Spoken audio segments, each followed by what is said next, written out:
Greeting lecturers and all my fellow classmates. My name is Vasupanya and I will be covering the first main theory of this chapter, which is ethical egoism. So let's get started. Example 1. Mr. Richard is a businessman operating in the energy sector.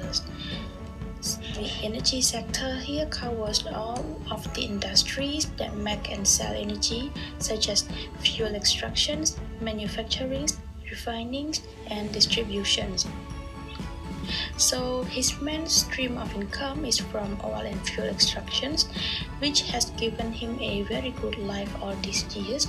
However, in order for the business to operate, they will have to extract and drill oil from the ground, which consequently would result in a radical impact such as air pollution, gas pollution, noise pollution, climate change, land exploitation, wildlife destruction, and many more. So in general, we would consider this kind of work unethical because it not only affects the livelihood of humans negatively but also destroys nature and the earth as a whole. So in this case, by not doing business that affect other people, even though it benefits us most, we are not practicing ethical egoism. As for Mr. Richard's case, it is in his best interest to exploit the energy regardless of its aftermath, as it is his work requirements.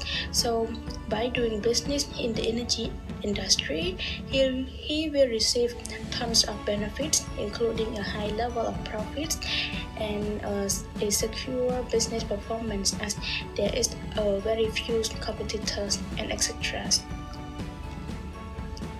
So in such circumstances, Mr. Richard is practicing the ethical egoism theories, in which he prioritizes his self-interest and does what is best for him. So to sum up, ethical egoism is the view that people ought to pursue their own self-interest. It states that we are always morally ought to do what's in our own self-interest. So the view isn't that we are selfish, but that we are ought to be. This is the end of example 1, and now let's move on to the next presenter. Thank you. Now let us move on to the psychological egoism. First, let us see an example. John is a rich businessman and has many businesses under his name. There is a charity campaign in LA supposed to raise funds to help poor children who are suffering from starvation in Africa. When John learned the news, he is interested and he decides to donate $20,000 to the charity.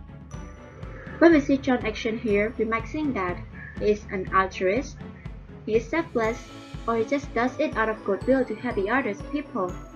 Or maybe there is other motivation behind his doing. We are not sure.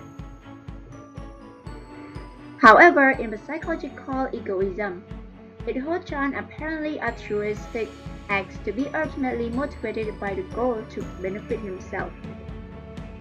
He might do it to fulfill a desire to feel good about himself from acting altruism, or to get a good reputation for himself and his company, or to attract customers and increase the revenue of his company. So, everything we do is out of our own self-interest, or every act and every behavior we do is motivated by our own self-interest, say the psychological egoist.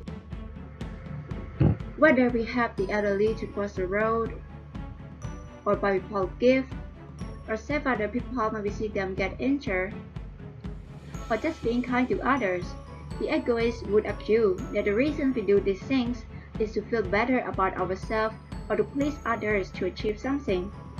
But psychological egoism says that all such motivation to do something arise because of a desire to benefit ourselves, where such benefit amount to gaining something good or preventing something bad from happening to us.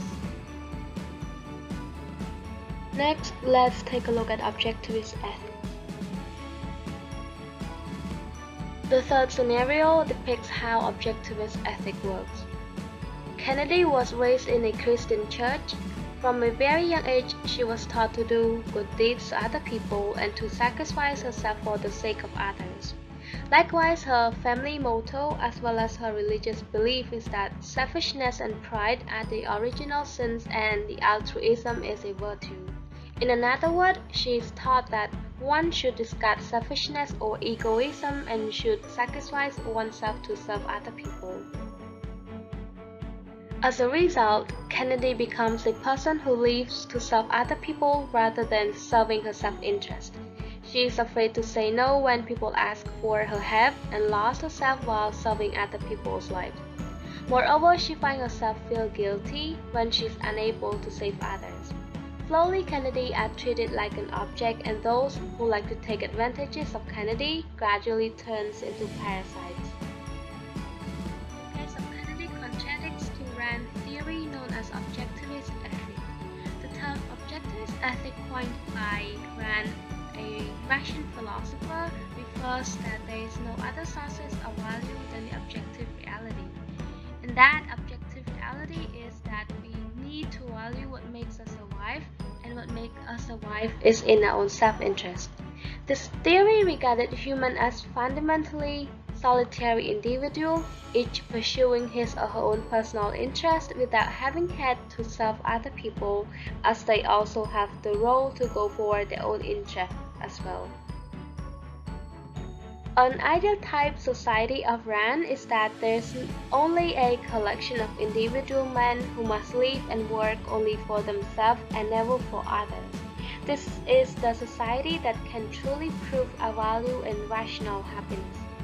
And the theory also encourages individuals to be independent by living and working for your own mind, have integrity by not sacrificing your conviction to the opinion of others, have the honesty by not taking the fake reality into account, and be just by neither seek nor give that which is unearned or undeserved, meaning that we should not seek for what we don't earn or give other people what they should not deserve.